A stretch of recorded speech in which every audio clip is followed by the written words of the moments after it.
Hey, all you cool cats and kittens, it's your favorite history teacher back at you again with another historical video. Today, we got chapter 30 in your textbook, and we're almost done, people. We're almost done.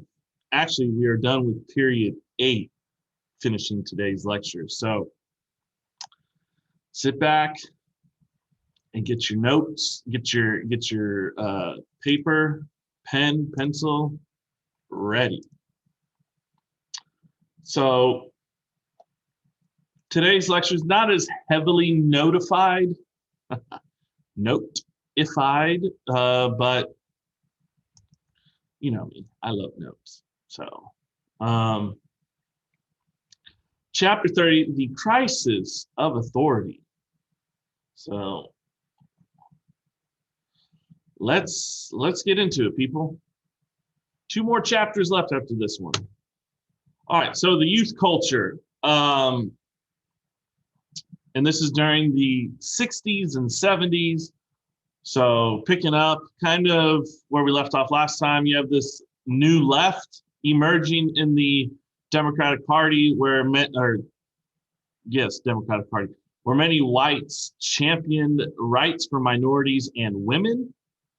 You have a group emerge, the Students for a Democratic Society, who were anti-war activists and protesters that would use violent measures and terrorism to get their way by the end of the 60s.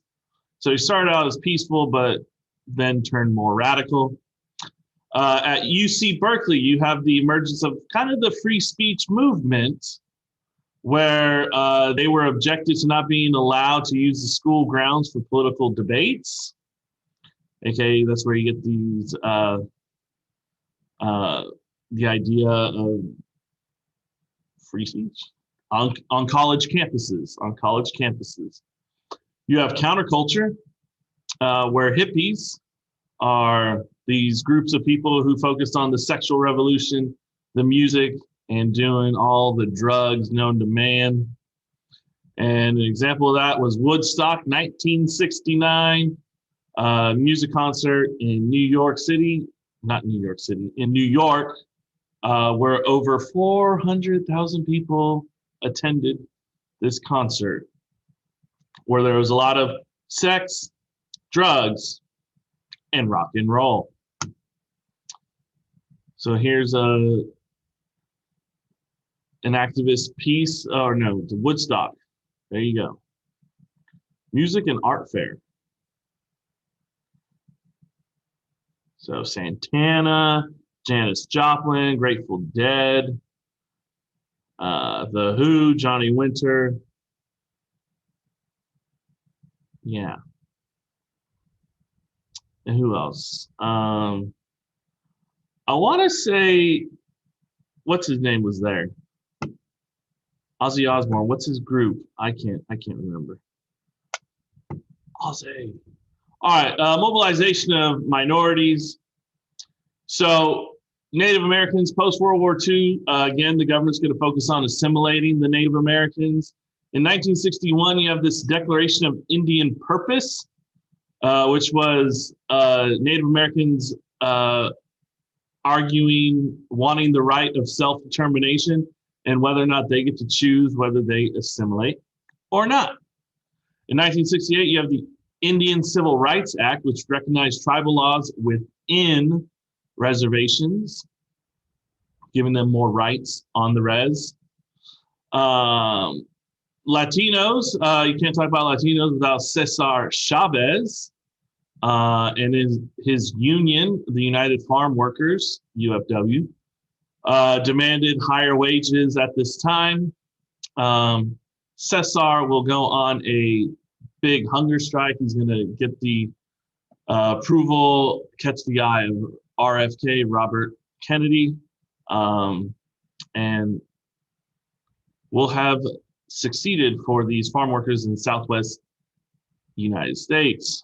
You have the gay liberation movement, gay rights movement, kind of starts at the Stonewall Inn, where police will arrest patrons of a gay bar, and the police will clash with the patrons. And this is going to lead to new activist groups emerging across the country. So here's Cesar Chavez Day, 31st of March. Just passed. Okay, new feminism. Feminism. Why is that? So we can't talk about feminism with this idea of cult of domesticity shortly after the war, where women were expected to stay home and raise a family. It was aptly portrayed in the TV series Leave It to Beaver, where it's the suburbs, two children, suburban house, stay-at-home mom, all that.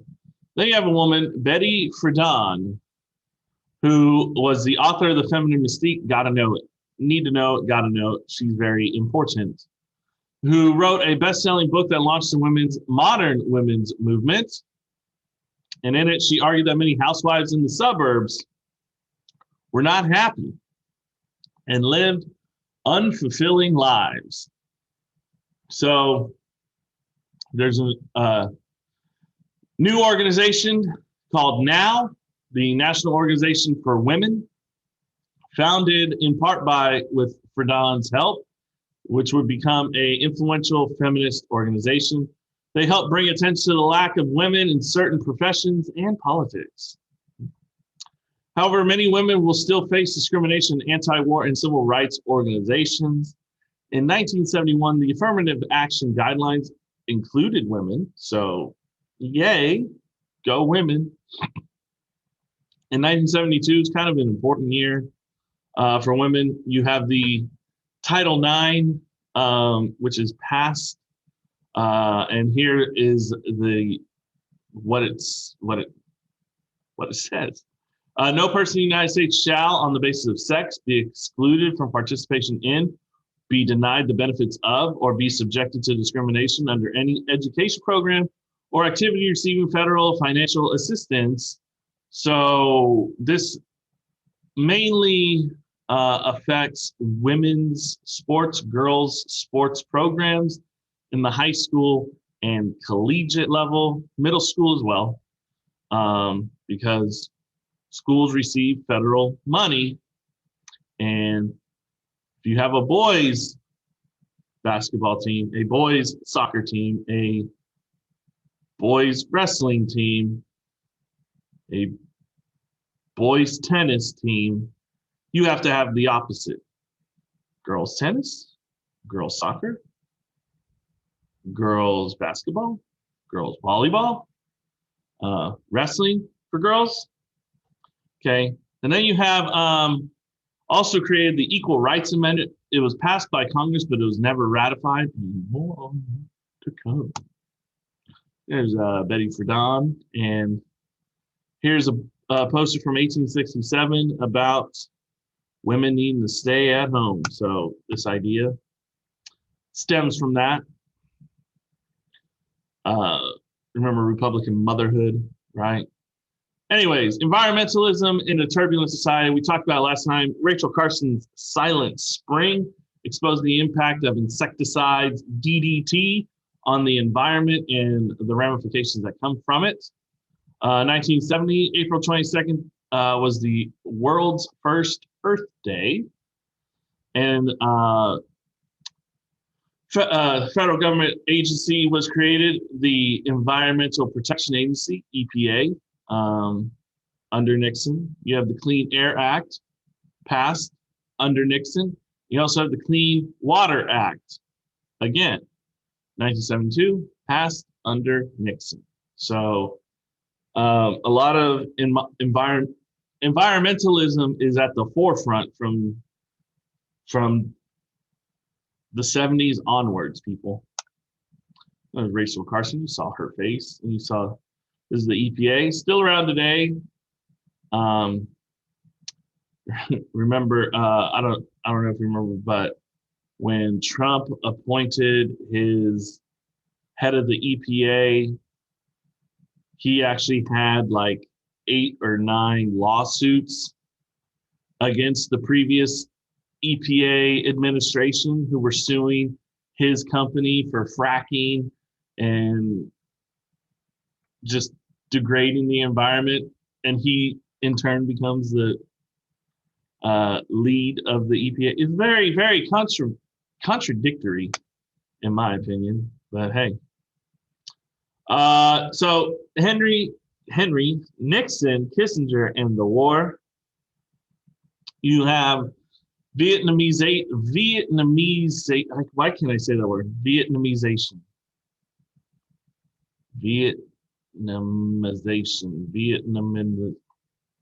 Whatever.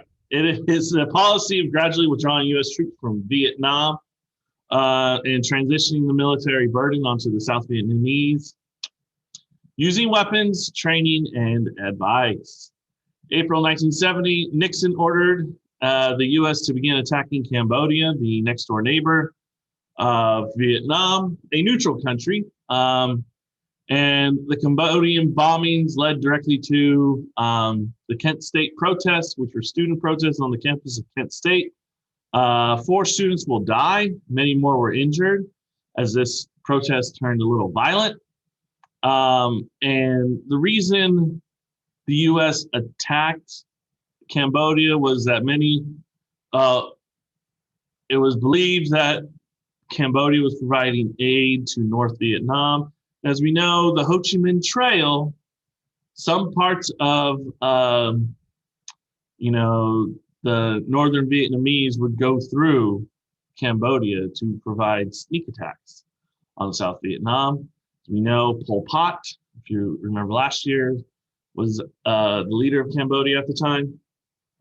And the Cambodia bombings, who at our perspective, the American public's perspective, saw Cambodia as a neutral country, thought the U.S. bombing them was like, why is our government bombing a neutral country? So the Senate will repeal the Gulf of Tonkin resolution, taking powers away from the president. You have the Pentagon Papers, which will be published much later, but it revealed the mistakes and deceptions of JFK and LBJ in regards to Vietnam. And then in 1968, you have the My Lai, Me Lai. If I butchered that, my bad. Massacre in 1968, which some of the U.S. military members went to this village and murdered women, men, and children.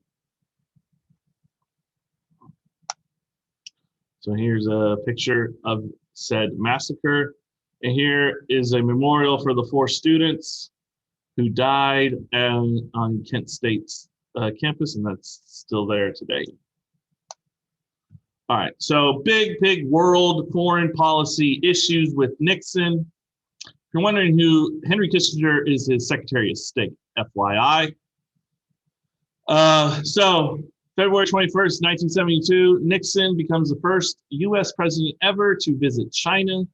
And he wanted to improve relations between China and the U.S., which is going to lead to this idea of détente, okay, the easing of Cold War tensions. And they're going to hopes to kind of weaken the Soviet Union at the same time.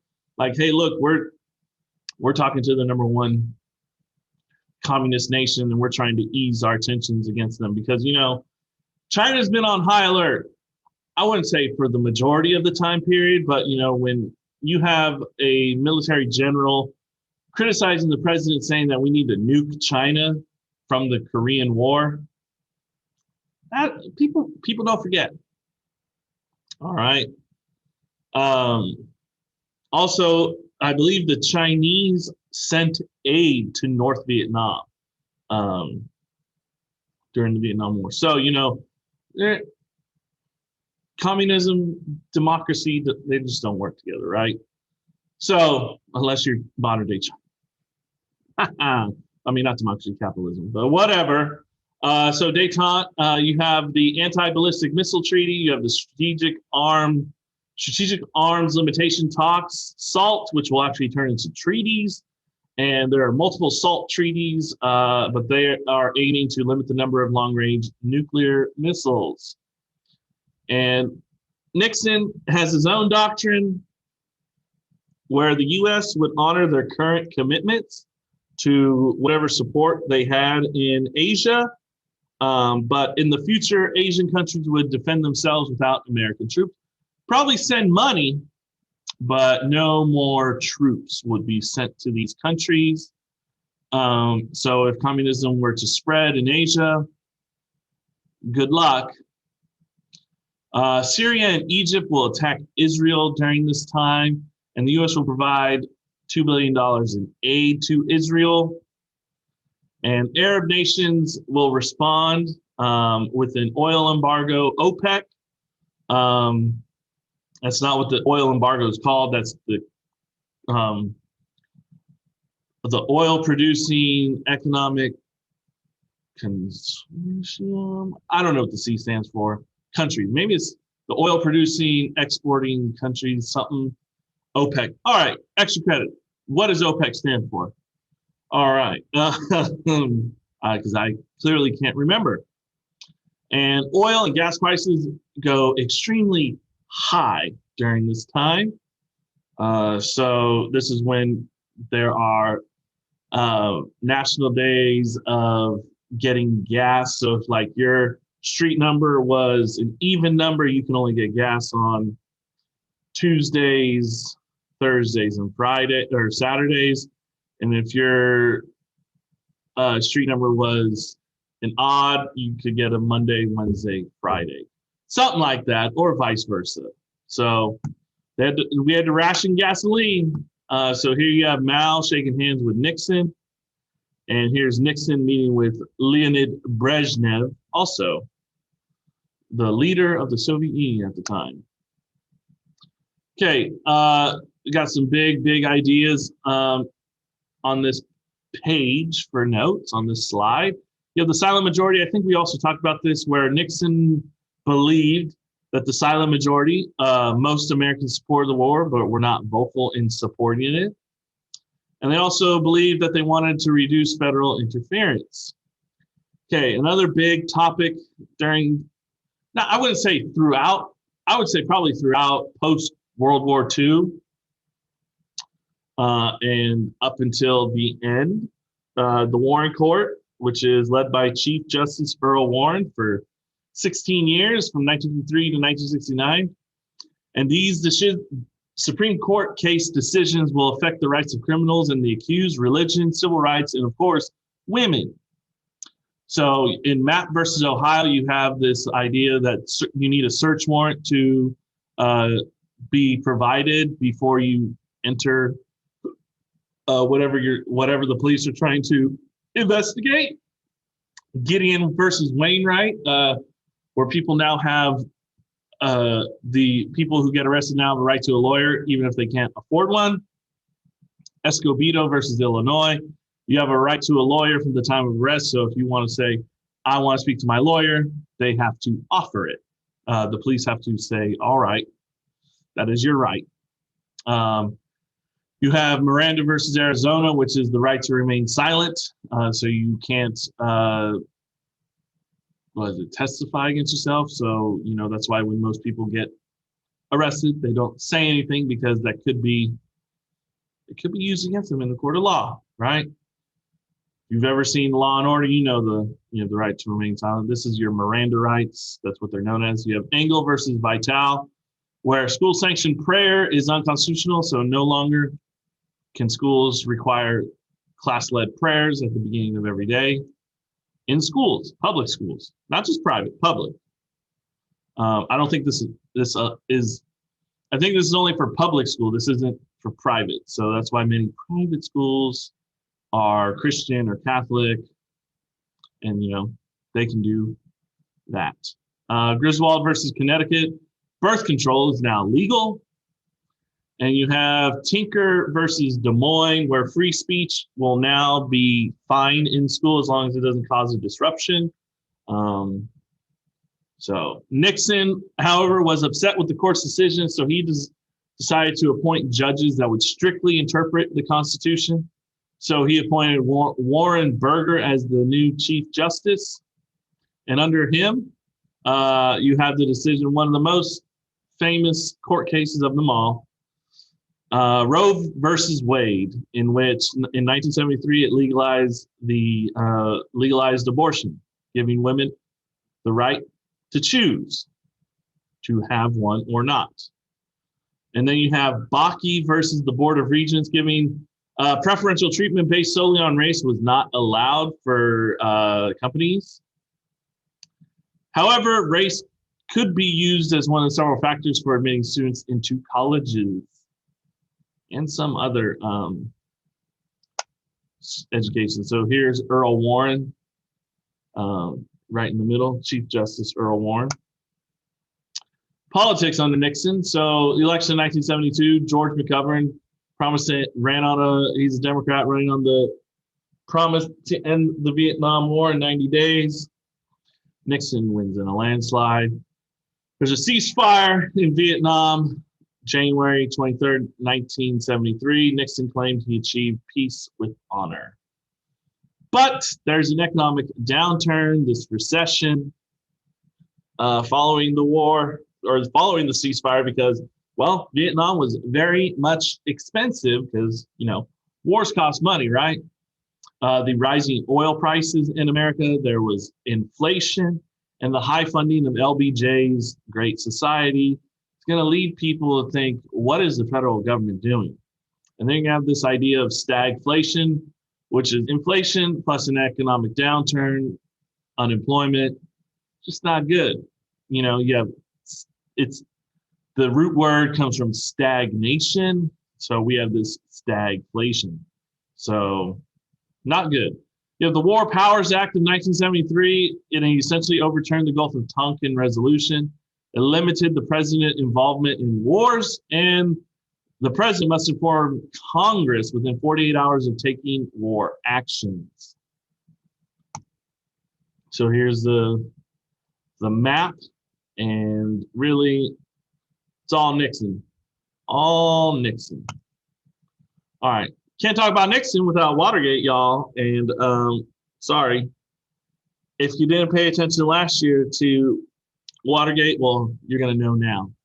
So June 17th, 1972, 5 men broke into the Democratic headquarters at the Watergate Hotel.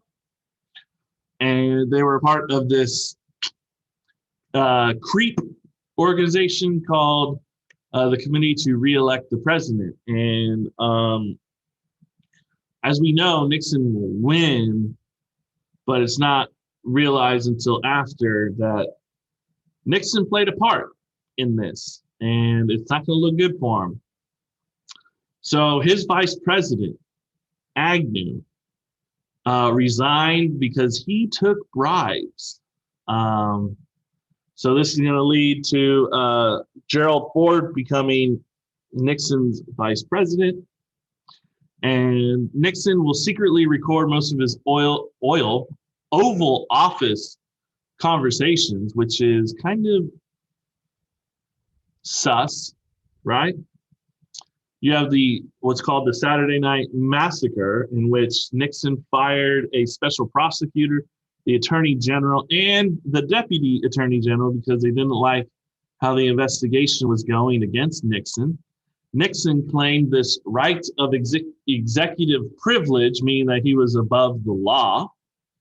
And how did that work out for many other world leaders during that time, right? Sounds like a dictator.